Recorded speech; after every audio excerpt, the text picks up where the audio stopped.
সদস্যদের শিক্ষা দেওয়ার মূল লক্ষ্য কি ছিল? পড়াশোনাটা কি কোরআন ও হাদিস বিষয়ে, যেন তারা কোরআন ও হাদিসের জ্ঞান দিয়ে ইসলামী কমিউনিটির মানসিকতার পরিবর্তন করতে পারে? ওরা যা চেয়েছিল তা হচ্ছে ক্ষমতার নিয়ন্ত্রণ। ওরা আরো বুঝতে পেরেছিল যে যেহেতু আমি ওদের প্রশ্ন করছিলাম কেন ওরা নারীবাদ আর নারীদেরকে লক্ষ্য করে এগোচ্ছে, এবং ওদের উত্তর হচ্ছে তুমি যদি একজন পুরুষকে ধ্বংস করো তাহলে শুধু ওই পুরুষটাই ধ্বংস হবে, কিন্তু তুমি যদি একজন নারীকে ধ্বংস করো তাহলে ধ্বংস হবে পরবর্তী প্রজন্মগুলো। অর্থাৎ তারা ইসলামের চর্চা কমিয়ে দেবে, তারা হয়ে পড়বে দুর্বল এবং তারা মনোযোগ দেবে দুনিয়াবি ব্যাপারে, আখিরাতের ব্যাপারে নয়।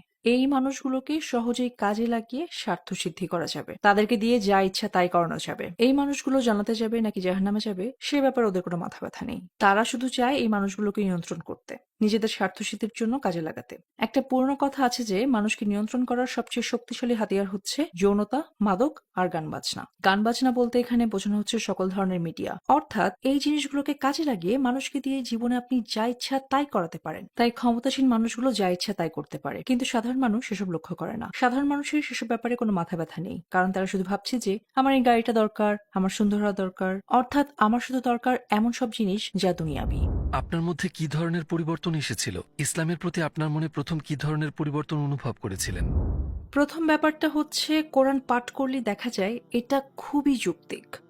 কোরআনের বাণী অর্থপূর্ণ। বসে বসে মনোযোগের সাথে আয়াতগুলো পাঠ করলেই সেটা বোঝা যায় সৃষ্টিকর্তা এক ও অদ্বিতীয়, তার কোনো সন্তান নেই, তিনি সর্বশক্তিমান, সমস্ত গুণাবলী রয়েছে সৃষ্টিকর্তার মধ্যে। আপনার ভাবনায় যা কিছু ধরবে তার সবই রয়েছে সৃষ্টিকর্তার। এই ব্যাপারটা আমার কাছে অর্থপূর্ণ মনে হলো। ট্রিনিটি সম্পর্কে আমি যত মানুষকে প্রশ্ন করেছি তাদের কেউই সেসব প্রশ্নের উত্তর দিতে পারেনি, তাই আমার যুক্তিবাদী মনের কাছে ব্যাপারটা আসলেই নাড়া দিল। সেজন্যই যখন আমি এসব জানছিলাম এবং এই শিক্ষা আমার কাছে আবেদন সৃষ্টি করছিল, আমি খ্রিস্ট ধর্ম বিষয়ে ক্লাস করার সিদ্ধান্ত নিয়েছিলাম, যাতে আমি আরো ভালো খ্রিস্টান হতে পারি। তখন আমি খ্রিস্ট ধর্ম সম্পর্কে ক্লাস করছি, আমি ক্লাসে যাই। অধ্যাপক একজন হার্ভার্ড গ্র্যাজুয়েট, তার বয়স হবে ৮০ বছরের কিছু বেশি। তিনি খ্রিস্ট ধর্ম বিষয়ে একজন বিদ্বান হিসেবে অত্যন্ত সুপরিচিত। আমি ভাবলাম ঠিক আছে, এই ব্যক্তি আমাকে ওল্ড টেস্টামেন্ট পড়াবেন, মূল পাঠ্য থেকে নিউ টেস্টামেন্ট পড়াবেন। আমরা পাঠ করলাম গ্রিক, হিব্রু, আরমাইক ও ল্যাটিন। ক্লাসে প্রথম যে কাজটা তিনি করলেন সেটা হচ্ছে কিংস জেমস বাইবেলের ইংরেজি সংস্করণটা হাতে নিয়ে বললেন, এই বইটা ময়লার ঝুড়িতে ফেলে দাও। আমি যেন ভেতরে ভেতরে জমে গেলাম। তারপর তিনি বললেন, যীশু খ্রিস্ট তো ইংরেজিতে কথা বলতেন না। তারপর তিনি মূল প্রসঙ্গে এলেন। জানা গেল তিনি একেশ্বরবাদী। তিনি বিশ্বাস করতেন যে ঈশ্বর এক এবং খ্রিস্ট ছিলেন একজন নবী। সুবহানাল্লাহ। তিনি খ্রিস্টানই রয়ে গেছেন, তবে পড়াশোনার ফলে তিনি বুঝতে পেরেছিলেন যে বাইবেলে কিছু পরিবর্তন করা হয়েছে। তারপর তিনি আমাদের পড়ালেন পুরনো বইপত্র, দেখালেন পরিবর্তন, সংযুক্তি আর বিযুক্তি, এবং ব্যাখ্যা করলেন ঐতিহাসিক অর্থ, অর্থাৎ কেন এসব ঘটেছিল, কারা এটা করেছিল এবং কেন করেছিল। সুতরাং আমার বিশ্বাস শক্ত হওয়ার বদলে খ্রিস্ট ধর্মের সম্পূর্ণরূপে বিশ্বাস হারিয়ে ফেললাম, এবং আমি তখনও পাঠ করছিলাম কুরআন, পাঠ করছিলাম নবীর বাণী। এইভাবে কাটলো ১ বছর। দ্বিতীয় এবং তৃতীয় বছর কাটলো পৃথিবীর নানান ধর্ম সম্পর্কে পড়াশোনা করে, কারণ আমি তখনও ভেবে আসছিলাম যে আমি একজন রাষ্ট্রদূত হব, আমি একজন উচ্চ শ্রেণীর মানুষ হব, আমি একটা নির্দিষ্ট পর্যায়ে যাব।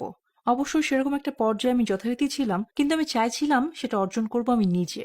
আমি চেয়েছিলাম দুনিয়া, আমি চেয়েছিলাম টাকা, চেয়েছিলাম উচ্চ শ্রেণীতে যেতে, চেয়েছিলাম একটা অবস্থান। এইসব আমি হারাতে চাইনি, এবং আমি জানতাম যে যদি আমি মুসলিম হই তাহলে ঠিক এই ব্যাপারটাই ঘটবে। তাই যত ধর্মের কথা মাথায় আসে তার সবগুলোই আমি পাঠ করেছিলাম। শেষে আমি বুঝতে পারলাম যে ইসলামই হচ্ছে সত্য।